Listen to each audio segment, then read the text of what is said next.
என்ன நல்ல குணமா இருக்கும்? ஒன்ன போலே நினைச்சியா? உன் லட்சணம் தான் எல்லாருக்கும் தெரியுமே. காலங்கள் சென்றன, திருமண வயதை எட்டியது. கேளுங்கள் தரப்படும், தட்டுங்கள் இறக்கப்படும், தேடுங்கள் கிடைக்கும் என்றார். இயேசு தேடுங்கள் கிடைக்கும் என்றார். கேளுங்கள் தரப்படும், தட்டுங்கள் திறக்கப்படும், தேடுங்கள் கிடைக்கும் என்றார். இயேசு தேடுங்கள் கிடைக்கும் என்றார். இப்படியாக இறைவன் அவருக்கு கர்த்தருக்கு பயந்து தேவ வழியில் நடக்கும் அழகிய துணையை தேவன் கொடுத்தார். நாட்கள் பல கடந்தது. தேவ ஊழியத்திற்காக அவரை முழுவதுமாக ஒப்படைத்தார். அப்படின்னா வாசவே மாட்டாங்களா? ஆண்டவருடைய ஊழியத்தை எடுத்து செய்ய தீர்மானித்தார். ஆமா, நான் ஊழியத்திற்காக சொல்கிறேன் என கூறின போது அப்பா மகனை பார்த்து, போக வேண்டாம், போக வேண்டாம், கஷ்டம் ரொம்ப அதிகம் உண்டு. போக வேண்டாம், போக வேண்டாம், கஷ்டம் ரொம்ப அதிகம் உண்டு. உதவுவார் யாரும் இல்லை. போக வேண்டாம், போக வேண்டாம், உதவுவார் யாரும் இல்லை. போக வேண்டாம், போக வேண்டாம். இப்படியாக தகப்பனார் தன்னுடைய ஒரு மகனை, கஷ்டம் இருக்கும், பாடுகள் இருக்கும், உன்னால் தாங்க முடியாது, உனக்கு உதவுவாரில்லை என்றெல்லாம் அறிவுரை கூறினார். அப்புறம் என்ன ஆயிடுச்சு? இப்படியாக அந்த தேசத்திலிருந்து குட்டைக்குழி என்னும் ஊரிலே வருகிறார். குட்டக்குழியா? அந்த ஊர் எங்க இருக்கு? கூமிட்ட அங்கதானே நம்மள இருக்கோம். ஓ அப்படியா? இப்படியாக அந்த போதகர் அழகிய மீன் பையில் தங்களுடைய ஆடைகளை எடுத்துக்கொண்டு மகிழ்ச்சியாக புறப்படுகிறார். மகிழ்வோம், மகிழ்வோம், தினமாக மகிழ்வோம், இயேசுராஜன் சொந்தமாகினார். மகிழ்வோம், மகிழ்வோம், தினமாக மகிழ்வோம், இயேசுராஜன் சொந்தமாகினார். இந்த பாதலத்தில் சொந்தக்காரவன் எங்கள் உள்ளத்தில் சொந்தமானார். இப்படியாக பாடல்களை பாடி மகிழ்வுடன் கடந்து வருகிறார். இடத்துக்கு வரங்க சந்தோஷம் அதிகமா இருக்குமே. ஆமா, தன்னுடைய 3 பிள்ளைகளையும் எடுத்துக்கொண்டு குட்டைக்குழி தேசத்திலே காலடி வைக்கிறார். 5 மட்டை ஓலையிலே ஒரு குடிசை அமைத்தார். அப்படி என்றால் மலைஞர் கூட வெளியே போகாதே. ஆமா, மழை நேரங்களில் இரவு தூக்கமும் அந்த மலையில்தான் பிள்ளைகளுடன். ஐயோ பாவம், பிள்ளைகளின் நிலை என்ன செய்வது? தனது 2 மகனும் ஒரு பிள்ளையுமாக இந்த இடத்தில் தேவ ஊழியத்தை செய்ய ஆரம்பித்தார். ஆமா, அப்படி என்றால் அவருக்கு உதவர் யாரும் இல்லையோ? சாப்பிடுவதற்கு கூட வழி இல்லாத நிலை.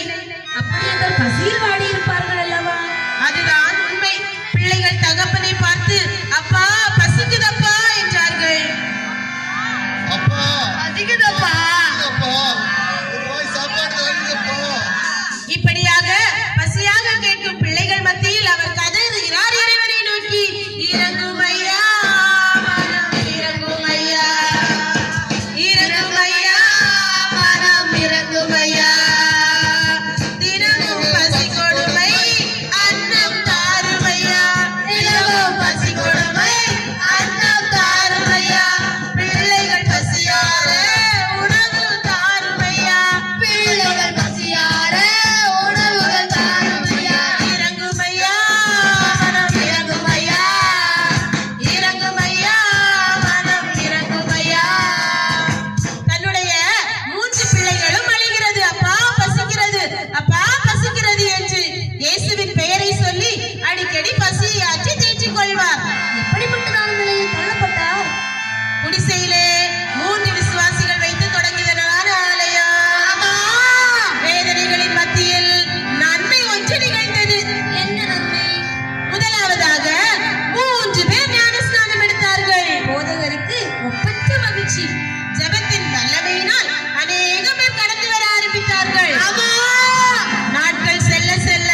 தேவன் அவருக்கு அருள் செய்தார்.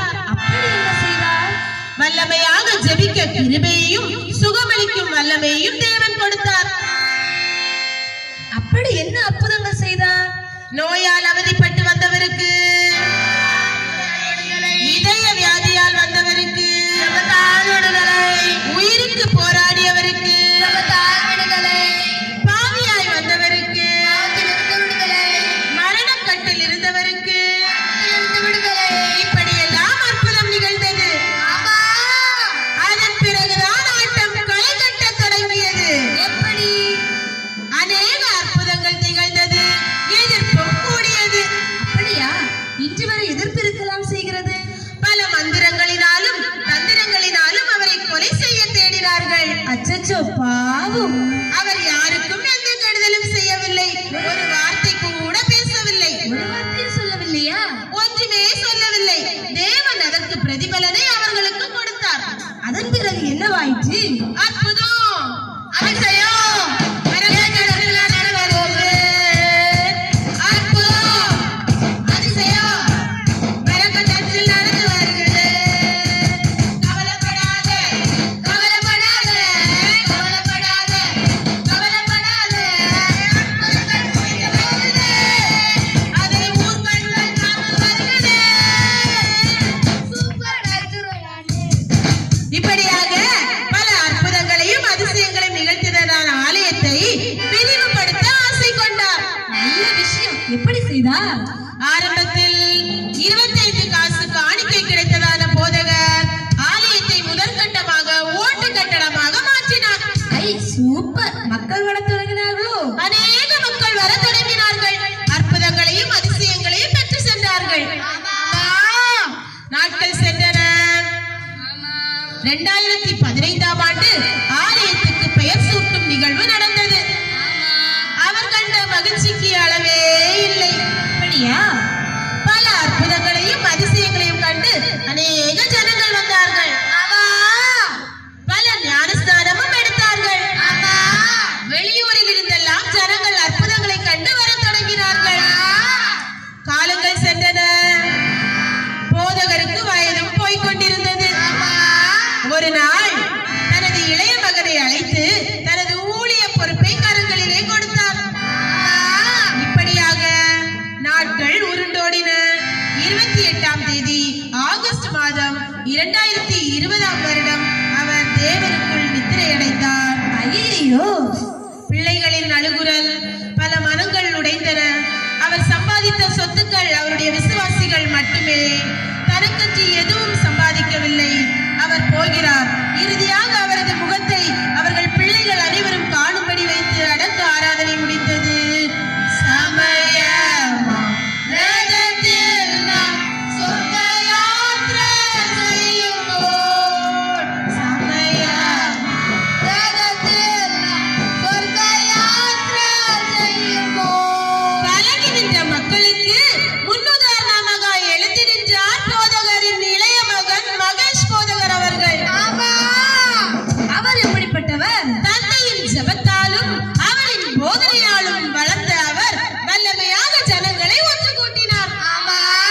வல்லமையாக புறப்பட்டார். அவர் மூலமாக தேவன் பல்வேறு கிரியைகளை செய்தார். தேவ வல்லமையின் வெளிப்பாடுகள் அவர் மூலமாக மக்களை வந்து சேர்ந்தது. தாவீது கட்ட நினைத்த மகிமையின்